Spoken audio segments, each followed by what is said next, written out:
பிரபல மூத்த நடிகையான சௌகார் ஜானகி அவர்கள் உடல்நலக்குறைவு காரணமா ஹாஸ்பிட்டல்ல அட்மிட் ஆகியிருக்காங்க அப்படின்னும், அவங்களுக்கு தீவிர சிகிச்சை இப்போ போய்க்கிட்டு இருக்கு அப்படிங்கிற தகவல் தான் சமீபத்தில கிடைச்சிருக்கு.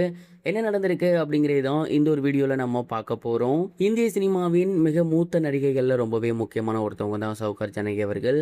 தமிழ், தெலுங்கு, கன்னடம் அப்படின்னு இந்த 3 இண்டஸ்ட்ரியில கிட்டத்தட்ட 400க்கும் மேற்பட்ட சூப்பர் ஹிட் படங்கள்ல நடிச்சிருக்காங்க.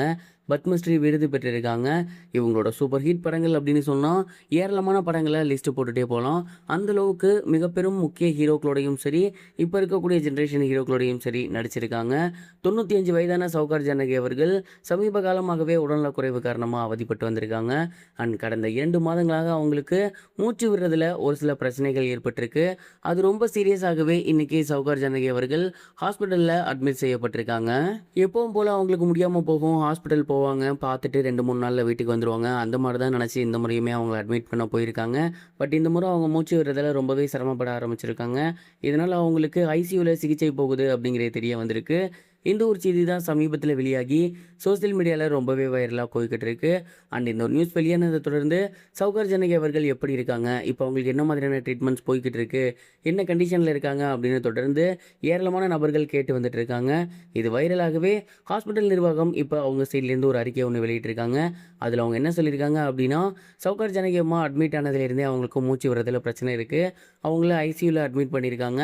மேலும் அவங்களுக்கு வெண்டிலேட்டர் மூலயமா சிகிச்சை நடந்துகிட்டு இருக்கு அப்படிங்கிறத குறிப்பிட்டிருக்காங்க. வெண்டிலேட்டர் மூலயமா சிகிச்சை அப்படின்னாலே ரொம்பவே சீரியஸான ஒன்று அப்படிங்கிறது நம்ம எல்லாருக்கும் நல்லாவே தெரியும். இதனால ரசிகர்கள் எல்லாமே இப்போ கேட்டுட்டு இருக்கிறது என்ன அப்படின்னா, சௌகார் ஜானகி அம்மா ரொம்ப நல்லபடியாக குணமாகணும், ஸ்பீடி ரெக்கவர் ஆகணும், மறுபடியும் அவங்க நல்லபடியாக இருக்கணும் அப்படிங்கிறத தான் எல்லாருமே கேட்டுட்டு இருக்காங்க. ஏன்னா இந்த வருஷம் நமக்கு பிடிச்ச நிறைய பேரை இழந்துட்டோம், இவங்களையும் இழக்கக்கூடாது அப்படின்னு தொடர்ந்து ரசிகர்கள் கடவுள்கிட்ட வேண்டி வந்துட்டு இருக்காங்க. இது ஒரு புறம் இருக்க, சமூக வலைதளத்தில் இன்னொரு விஷயம் ரொம்பவே ட்ரெண்டிங்காக போய்கிட்டு இருக்கு. அது என்ன அப்படின்னா, ரஜினிகாந்த் சாரோட தர்மன் படத்தோட வில்லனாக ராம் போத்தினேனி அவர்கள் கமிட் ஆகியிருக்காரு அப்படிங்கிற நியூஸ் தான். இந்த ஒரு நியூஸ் எல்லாருக்கும் மிகப்பெரிய ஒரு அதிர்ச்சியை ஏற்படுத்தியிருக்கு அப்படின்னு தான் சொல்லணும். கமலஹாசன் அவர்களோட தயாரிப்பில் அஸ்வன் மாரிமுத்து அவர்களோட இயக்கத்தில் சூப்பர் ஸ்டார் ரஜினிகாந்த் அவர்கள் தர்மன் அப்படிங்கிற படம் பண்ணி வந்துட்டு இருக்காரு. இந்த படத்தோட ஷூட்டிங் ரொம்பவே விறுவிறுப்பாக போய்கிட்டு இருக்கு. இந்த ஒரு நிலையில இந்த படத்தோட வில்லன் யாரு அப்படிங்கிற அப்டேட் ஒன்று சமீபத்தில் வெளியாகி இருக்கு. தெலுங்கு நடிகரான ராம் போத்தினேனி அவர்கள் தான் இந்த ஒரு படத்தில் வில்லனாக நடிக்க போறாராமா. இந்த ஒரு செய்தி கேட்டு தமிழ் ரசிகர்கள் மட்டும் இல்லை, எல்லோருமே பயங்கர ஷாக் ஆகியிருக்காங்க அப்படின்னு தான் சொல்லணும். ஏன்னா ராம் போத்தினேனி அவர்கள் இதுவரைக்கும் வில்லனாக எந்த படத்துலையும் நடித்தது கிடையாது.